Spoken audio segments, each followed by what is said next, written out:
Time quietly passes, and youth gradually fades, giving way to wrinkles and silver-streaked hair. As the sunset of life descends, do hidden desires and tender emotions also begin to wane? Is the journey of self-discovery and self-acceptance, particularly regarding the need for intimacy, different from the vibrant days of youth? And above all, is seeking love and connection in later years something to be ashamed of, something that should be hidden? Today, join me in opening the door to our hearts as we explore a topic both intriguing and meaningful: compassion and love and intimacy during the twilight years of life. To gain a deeper understanding of these subtle emotions, let us step into the world of Mr. Arthur Williams and Miss Margaret Thompson. These individuals, who have weathered the storms of life and bare hearts marked by the scars of time, will guide us on a remarkable journey. Their compassion shines brightly, like a lighthouse illuminating the path to love and connection between two kindred souls. Stay with us until the end of the video to understand why these stories are important, not only for the elderly but for everyone. You'll learn how to embrace your desires with dignity, which can lead to better emotional balance, reduced anxiety, and improved sleep. Don't miss these valuable lessons that will help you rethink your approach to happiness, no matter what stage of life you're in. If you haven't subscribed yet, I encourage you to subscribe and turn on notifications so you won't miss any videos. Your support means so much to me, and if you enjoyed this video, you can help me continue spreading these valuable lessons by liking and sharing it. The golden evening sun bathed the small, charming garden in warm hues, where velvety roses bloomed under the meticulous care of Mrs. Margaret Thompson. Elisa quietly observed her from a distance, her heart filled with unspeakable thoughts. It had been a long time since she last visited, and this time she carried a hidden worry. Watching her grandmother busy with the flower beds, her silver hair glistening with a few strands of golden sunlight, Elisa felt a pang of sorrow rise within her. She tiptoed closer, her cheeks blushing. Finally, she spoke up, her voice soft, hesitant, and tinged with concern. "Grandma, may I ask you something a bit delicate?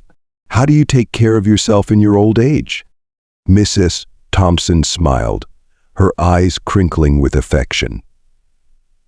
"Elisa, dear," she gently placed her hand on Elisa's. "That's a beautiful thought, and a very natural one. Sooner or later, everyone faces old age, and learning to cherish oneself is the most precious gift we can give ourselves. But I'm afraid of feeling lonely, unnecessary," Elisa confessed, "when my health weakens, and everyone is busy with their own lives." Her grandmother nodded, her gaze briefly distant. "I used to have the same fears.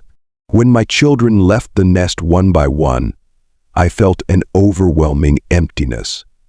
I feared loneliness, being forgotten, becoming a burden." Her voice softened, but remained warm and comforting. "But then I realized that old age is not an end, but a new chapter. It's a time to slow down, to listen to oneself more, and to do things one has always wanted to but never had the chance." She looked at Elisa, her eyes full of encouragement. "Elisa, remember, self-care isn't just about eating well or exercising regularly. It's also about nourishing the soul, pursuing passions, and connecting with loved ones. Spend time reading, listening to music, gardening, participating in social activities. Don't be afraid to learn new things, to explore new horizons. Age is just a number. What matters is the passion and desire to live." She gave Elisa's hand a gentle squeeze, her voice full of conviction. "Love yourself. That's the best way to embrace the precious years of old age." And then she began to share her own journey of rediscovering love late in life. She had once thought her life had closed its chapters after the passing of her husband 5 years ago. She lived alone in a small house filled with memories, surrounded by family photos and colorful flowers. Most of her days were spent tending to her garden, caring for her pets, reading, and occasionally visiting her children and grandchildren. One day, while walking her dog in the park, she ran into Mr. Arthur, a dignified man with silver hair and warm eyes. He was her first love from when she was a young woman, and they had parted ways because he had to move to a new city. Over the years, both had created lives of their own. Mr. Arthur had also lost his wife and lived alone. They began to chat again after years apart. At first, they exchanged only polite greetings, but slowly they shared stories about their lives, their losses, and the joys they had experienced. Mrs. Thompson realized that even after all these years, she and Mr. Arthur still shared many common interests. They both loved classical music, had a deep appreciation for classic literature, and shared a strong love for family. Mrs. Thompson felt her heart come alive again. She realized that love and happiness could find her once more. The turning point in their relationship came when Mrs. Thompson dared to share her deepest thoughts. One late afternoon, as the sunset painted the sky crimson, Arthur noticed the contemplative look on Margaret's face, framed by her soft, graying curls and gentle smile. He saw a fleeting sorrow in her expression, an unspoken sentiment he understood profoundly. After some hesitation, Mrs. Thompson finally confided in Mr. Arthur about the conflicting emotions within her. She felt isolated and somewhat ashamed that desires for closeness and intimacy still lingered, even as she aged. "Arthur," she said with a voice filled with quiet sadness, "am I too old to feel this way?" Arthur smiled, a sympathetic and understanding smile. He paused, his eyes filled with empathy. "Margaret, it's completely natural that you still have those desires. It shows that you're still full of life, that your soul remains youthful and sensitive. Never feel ashamed of that. Our hearts and souls never stop longing for love and connection, no matter how many seasons we've experienced."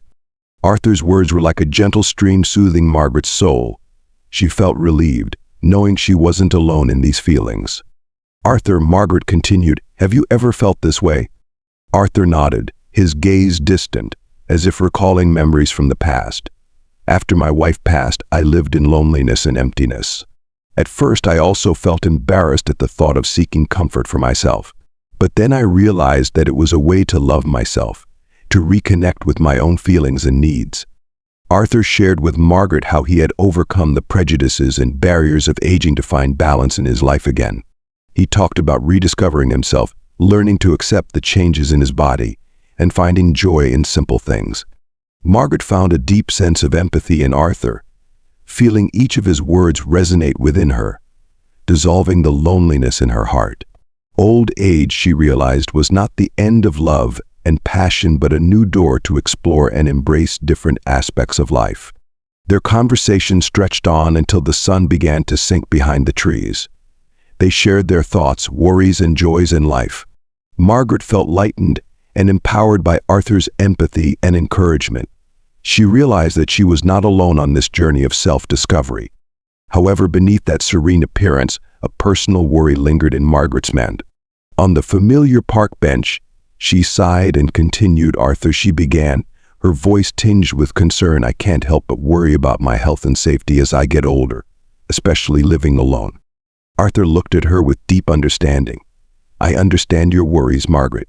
Old age brings its own challenges, especially when we have to face them alone. The weakening of our bodies, the frequent aches and pains, the fear of falling, or simply not being able to care for ourselves." Margaret nodded, her eyes briefly filled with sadness. "Exactly, Arthur. I'm afraid of becoming a burden to my children, afraid of spending my last days alone and dependent." Arthur smiled warmly, taking her hand. "Margaret, don't let those fears overshadow you. We can face them together. First, let's take proactive steps to care for our health. We can exercise gently each day, eat healthily, and go for regular checkups. How about yoga? It not only helps keep the body flexible, but also calms the mind." "Yoga? I've never tried it, but it sounds interesting," Margaret replied with a hint of curiosity. "Wonderful. We'll learn together, we'll practice together. I'm sure you'll enjoy it," Arthur said enthusiastically. "And as for safety, Margaret, there are many modern devices that can help put your mind at ease when living alone. For instance, emergency alert buttons or motion sensor devices. And most importantly, we have each other. We can visit often, talk, share meals, and do things we love together." Arthur looked deeply into Margaret's eyes, his voice sincere. "Margaret, I can be there with you through these challenges. You won't have to face them alone, I'm here." Margaret turned to look at Arthur, deeply moved. They sat in silence, gazing at each other, not with the weight of unspoken words, but with a deep understanding, a shared connection between two old friends. The sunset slowly enveloped the town, casting a purple hue over the small path where Mrs. Margaret and Mr. Arthur strolled leisurely. In the quiet space, Margaret suddenly spoke, her voice laced with a bit of anxiety. "Arthur, I know you mean well in wanting to build a home together, but I'm afraid I'll lose my independence if I have to rely on someone else." Arthur paused and turned to look at her, his eyes filled with empathy. "I understand your concerns, Margaret. We all cherish our freedom and independence, especially after we've gotten used to handling everything on our own for so long." Margaret sighed and continued, "My whole life I've made decisions for myself, taken care of myself.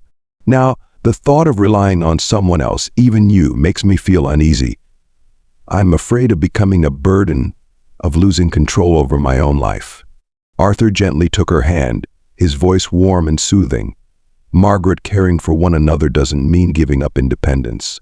We can build a life together while still respecting each other's personal space and freedom." He went on, "Think of it as a partnership, Margaret.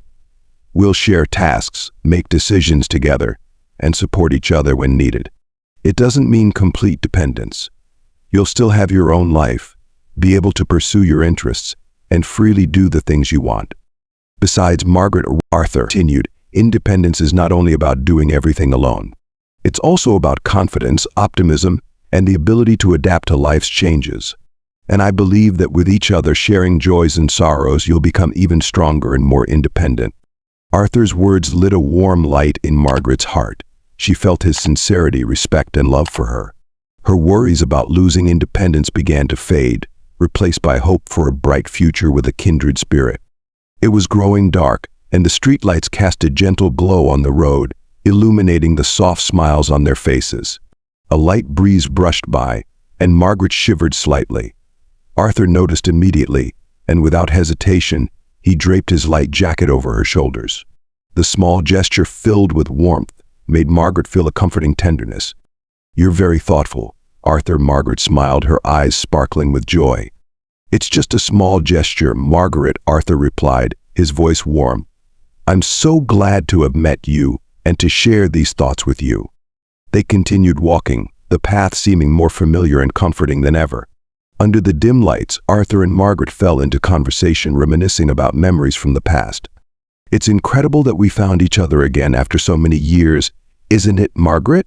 Arthur spoke, a hint of amazement in his voice. "Fate really knows how to bring things together." "Yes, Arthur," Margaret replied. "I still remember the day we first met at the university library. You were the handsome young student with the radiant smile, and I was just the shy girl with thick glasses." They reminisced about their youthful days, afternoons spent reading together, endless philosophical discussions, and the dreams and aspirations of their youth. Life had taken them on separate paths, each with their own experiences and ups and downs. But then, as if by some magical design, they met again in the autumn of their lives with hearts that had grown calm and understanding. "I once thought I'd spend my final days in solitude," Margaret confided, "but now I have you, Arthur. We'll share these precious moments together." Arthur squeezed her hand, his eyes shining with happiness. "Margaret, every wrinkle, every mark of time on our bodies is a testament to the rich lives we've led. And we'll continue to savor every moment we have left, won't we?" Margaret nodded, feeling a deep harmony in her soul. They understood that this meeting was no mere coincidence but destiny. They had found each other amidst the ebb and flow of life, ready to write the final chapters of their lives together in the brightest hues. The road ahead remains, filled with new experiences awaiting them, but now they are no longer alone. They have each other, walking side by side, sharing together, and enjoying the simple happiness of old age. The moonlight seemed to lay a silver glow over the small path, illuminating every wrinkle on Arthur and Margaret's faces. The night breeze softly stirred the trees, creating a gentle, soothing melody. After their heartfelt sharing, a warm feeling spread within the two old friends.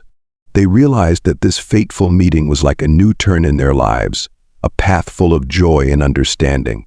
Margaret sighed softly, her gaze distant as she looked toward the end of the road. "Arthur, I never thought I could open my heart so easily to someone like this." "Neither did I, Margaret," Arthur replied, his voice warm. "Perhaps it's because we both experienced enough of life's ups and downs that we can understand and empathize with each other so deeply." They shared joys, sorrows, dreams, and even regrets together. They realized that old age is not an end but a new phase to enjoy life, to love themselves, and to cherish those around them.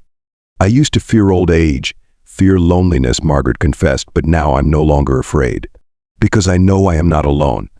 Arthur smiled, holding her hand tightly. "We'll walk forward together, Margaret. We'll enjoy the peaceful days ahead together." They no longer worried about judgmental looks or the criticisms of others. They had found peace and happiness within their own souls. Every day was a gift, every moment worthy of cherishing. Their chance encounter had ignited a warm flame of friendship in their hearts, dispelling the loneliness and chill of old age. They shared their innermost thoughts, long-held feelings, and realized that they were not alone in this world. Arthur and Margaret's story is a beautiful testament to love in old age, a love that rises above societal prejudices and limitations. They dared to live true to their feelings, dared to open their hearts to love and share. They proved that love knows no age, no bounds. At any stage of life, we all have the right to love and to be loved. Love in old age is not the intense, passionate feeling of youth, but rather a deep empathy, sharing, and profound understanding. It is a bond between two kindred spirits, a steadfast support for each other in their twilight years. Arthur and Margaret found joy in each other, a renewed sense of purpose. Together they overcame insecurities and doubts, rediscovering themselves and the true values within. They showed that old age is not an end but a new door opening to wonderful experiences and unexpected discoveries. Their story is a valuable lesson for all of us, reminding us to cherish ourselves, to live authentically, and to never give up on the desire to love and be loved. Because love is the greatest gift life has to offer, an endless source of strength that helps us overcome every hardship and challenge. And above all, love in old age is a testament to the timeless beauty of the soul, a sweet song of life and hope.